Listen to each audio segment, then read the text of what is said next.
Where we're at now is we're getting below that major bedding that's up on top. Right now, just below me, you can see the oak tree that fell down. A lot of the bedding and the constructed deer beds are up above that, and you can see it starting to bench down here. We could actually extend that bedding area down here in the spring if we want to, but this is at that back layer of bedding area. We're on that back fringe.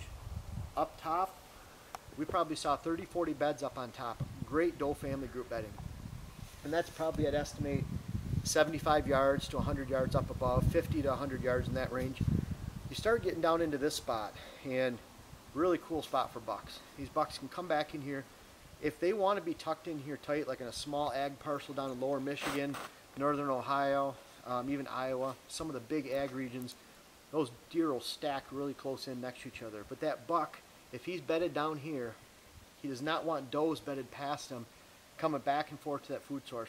I don't know if you've ever seen a food plot or food source ag field where those little fawns are coming out and they're playing around all day. It seems like they're out there every hour getting a drink, getting something to eat, and they're running around chasing each other, having some fun. Those mature bucks don't want anything to do with that. They want to be away from that movement. So as long as we have quality bedding up above us between us and the food source and the field edge, we can plan to stack some does up there, and if this was real tight quarters, a buck could actually get down and bed in a location that's right in front of me. He'd be behind those doe groups, plenty of layers of bedding up above for him to get to right here. And something that's kind of cool, where Colin's at right now, major bedding up here, major runway heading out of this bedding area, straight down the steep face and up the other side of this draw right here. And incredible escape route.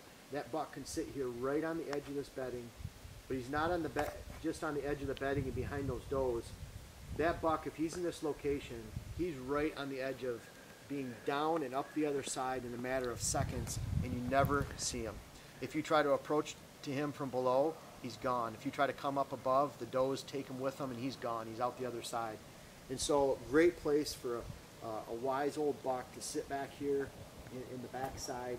He has his escape route. He's behind the does. And if you can set up these bedding layers on your own property to where you can come down into these high quality opportunities, buck's going to be in this spot, does up there before the field edge, perfect setup. Even if you only have 5 or 10 acres, it has to be set up this way. You have to have those layers of bedding for the different sexes of deer. And another thing too, this is, we're basically northwest of that bedding area above. Not very often the wind comes down here. And so I hear guys say, this buck has to sit in a location where the scent's coming over the top. He can scent check those does all day long, doe family groups. That kind of stuff doesn't matter. He's behind those does. That's #1 priority.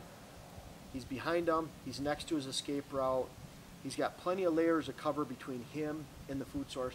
And I'll tell you, when we came in here, the ground is just beaten up on the edge.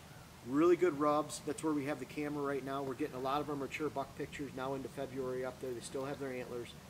And what's happening is that area up there is, if it's not a staging area, it doesn't fit the classic mold of a staging area, I don't know what does. Bucks can bed down here. They can bed on a little bench down below or off on the point here. By dark, they can get up to that staging area and move on through. I've even seen where the people sold staging areas in a bag, where you can basically plant this mix and you're going to have a staging area. That staging area is such because it's adjoins very thick secure cover, travel cover. Buck can move freely to that area before the field edge and get out. But like I said earlier, if you watch the segment on the water holes, most staging areas double as doe bedding areas. Very hard to hunt, almost impossible to hunt. Great rubs and scrapes up there. We've made the mistake in the past of hunting a location like that, and it just can't be done because you can't get in there without spooking those deer. You can't get in there before dark or before light because they're feeding out into those field edges. You get in there, you spook the deer that are out in the field, and even if you do, they always have the wind at their advantage. You're going to come through a thick area like that with the advantage. You're coming into their bedding area. A lot of times deer circle before they go into their bedding to get into the wind, to bed down, which makes them susceptible, and that's another video altogether, another segment of mature buck hunting. But again, great staging area up here. Now, we've shot 2 mature bucks down here on the back side of this bedding area within 20-30 yards with a rifle. And it's kind of like you come back in here and set up for almost a bow shot, and a lot of those are bow hunting stands. We rarely, if ever, hunt here, but during gun season, coming back into a location like this, if you have good approach where you're not going through deer, if you come in here early, if you have the wind at your advantage and it's blowing out of this bedding area, incredible spot to sit just in a tree about 30 yards from here, get up the steep face into that location, wait for those deer to come through to you in the morning. This has been one of our incredible spots to sit during gun season. We don't even often get down in here during gun season. There's been about a half the years out of 11 that we haven't been down in here. But we have a lot of locations like this, and this is the kind of spot that, you know, guys will say, I haven't been in my sanctuary area for years. I haven't been in my bedding area. It's a real shame because, for one, you can come in and see where they're bedding, why they're bedding in certain places, what it looks like, how you can recreate those conditions in another spot. Another thing, too, if you sit off on the edge of these bedding areas, this is where I shoot the majority of my mature bucks. This is where I shoot my 5-year-olds. My best bucks have always been shot with a bow, late October, early November, at the edge of a bedding area. Most of the time in the morning. 80% of my mature bucks have been shot in the morning is because I'm hunting on the back side of a bedding area, waiting for those deer to come into me. And I can't say it's an easy hunt. I mean, no hunting's ever easy. But if there's a mature buck using this location, and you get a cold front late October into early November, where he's back in here, he's probably going to get in here an hour or two after light, for one thing. You're probably going to see him. He's probably going to be close because it's pretty tight quarters. But if you just give him a little soft grunt, kind of imagine if he comes into his favorite spot, his bedding area. He's been bedding here in September, October, and you're back in here last weekend in October. It's a really nice cold front. It's 27 degrees in the morning. You snuck in here. You haven't been in here since May when you cleaned out the stand, or June or August, whatever it might be. He gets up there. He thinks he's secure. He's bedded down. He comes in about an hour and a half after light, and you just let out a little soft grunt. He's mad. He wants to come down here and see what's going on, and that's what's led to my lease partner Carl shot a few bucks like that in this location, in locations like this on the property, where those bucks come in, they're close.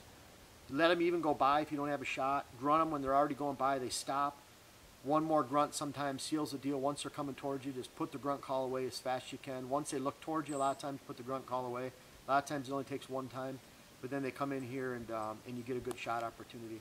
It's really, it's not an exact science, but when you have a mature buck using a tight quarter bedding area like this, it might be only an acre in size, pretty easy hunt. Because if there's a mature buck in here and he's using it every day, you'll come in on the downwind side, you wait till that cold front where he's going to be a little gamey and moving around in the morning, not just sitting in one spot all day.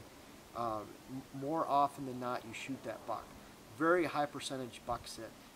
When he's in here, what I found, it could be 25–30% chance you get that buck. Where you could be sitting on a random evening in October 14th, on a 78-degree evening, you got about a 1 in 50 chance that a mature buck's going to go by you. So what I've tried to do, just, you know, in relationship with my family, my kids, is to really spend my time and prioritize my time when I hunt. I don't want to be in the woods. It's never a waste of time in the woods. I can go out bird hunting with my kids, or maybe even go fishing, or go for a walk and hike a public land area where I might want to hunt later in the season. Still, I spend a lot of time out in the woods. I live in the woods. I mean, this is my life. It's what I do for work. But at the same time, I don't want to waste a sit. I don't want to burn out a stand in a poor opportunity time, and I don't want to burn out my family. And in those kind of relationships, I want to be able to enjoy my kids and my family, spend that time. But when I go hunting, I expect success. And it doesn't always happen that way, but more often than not, you come back into a location like this, you have a stand hung properly, and you shoot that buck that's in here. And it can be a very calculated and successful approach. And so I think about 6 years ago, I was into where I sat 110 times in 4 states, shot 2 bucks, passed over 50 bucks that year, burned myself out from hunting, my family, everything. And I think now in these last several years, I've put more 30, 40, 50 states in, or sits in 3 or 4 states, sometimes 25 sits.